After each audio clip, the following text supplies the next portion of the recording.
Okay, so this graph shows housing costs, the growth of housing costs compared to the growth of minimum wage. So what you can see is that they're quickly diverging. And what's happening is something as essential as a home is becoming increasingly unattainable for so many people. So what does a home look like today? So your average American home is 3 bedrooms, 2 bathrooms, 1,400 square feet. And typically this home is for 2 people. So I think we can all agree this might not all be essential. So how do we start to kind of whittle this down and figure out what is essential? And I think the most obvious answer is let's take a subtractive approach. Let's just go ahead and slash everything we don't need. You know, some of them are easy, like you don't need the 2-car garage. You don't need an entry vestibule. You just start slashing, and what do you end up with? But I think that this purely subtractive approach can be very problematic, and if you actually take it through to its logical end, you might end up with something like this. So these are cage homes, and they exist in China. So they're essentially bunk beds with cages around them. So 6 people per room, you sleep on your bunk bed, you can lock your cage to keep your stuff in it, shared bathroom. But I think we can agree that's not a home we want to live in. And I think that in using this purely subtractive process, we actually lose the essence of, what is a home? So to really answer that question, which is actually very difficult, I turn back to an exercise that I learned in design school, which is to try to diagram a complex idea using 1 dot and 1 line. So this is my attempt at diagramming the concept of home using a dot and a line. So the dot, it's your center. It's the place you come back to. The world is chaos, but you have your center to return to. And the line is the boundary. It separates you from the rest of the world.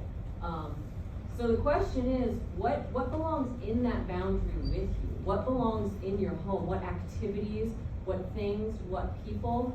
And I think there's a lot of different answers to that question.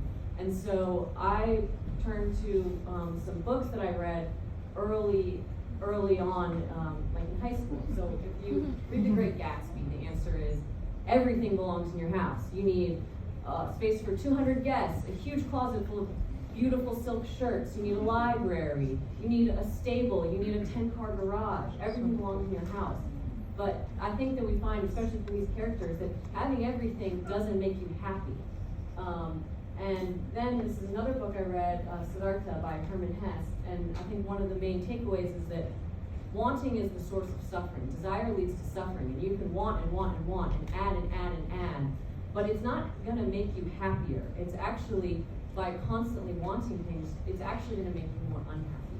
And then, the natural follow-on in great philosophy is Marie Kondo's The Life-Changing Magic of Tidying Up. And I think the word tidying up sounds kind of dumb, but I think we can take away something from this book, which is that there can be joy and magic in everyday activities.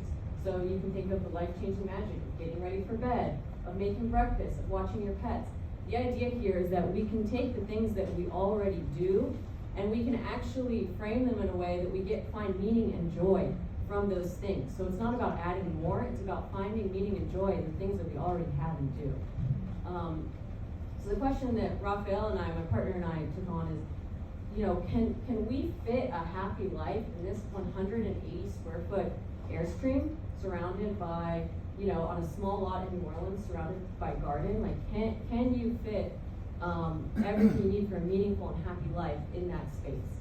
And so this is a photo of our Airstream tucked back in the garden.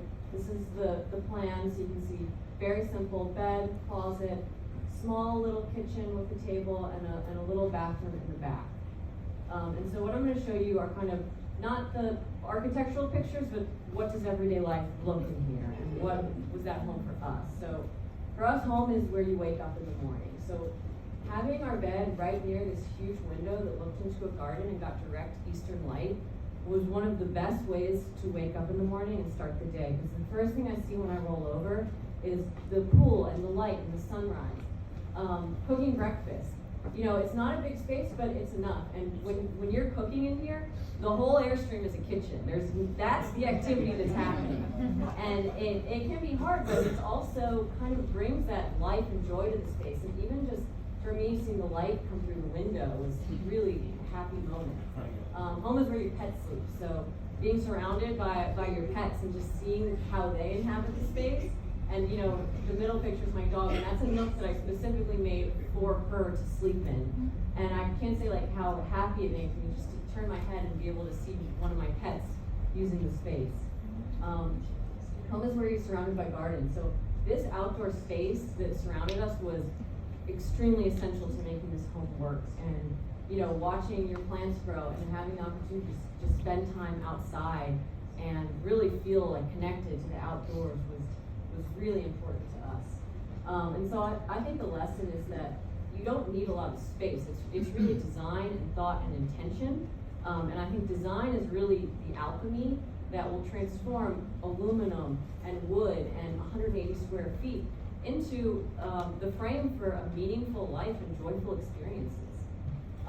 So now I'm trying to take some of those lessons I learned, and I'm working with a nonprofit called Buddha Services, whose goal is to end homelessness. So this is the design of a house that I've been working on. It's 2 units, and the organization is a nonprofit. The person who founded it, Luann, has worked 30 years in homeless services and has had a huge voice in actually purposefully and intentionally designing a space for people who are transitioning out of homelessness.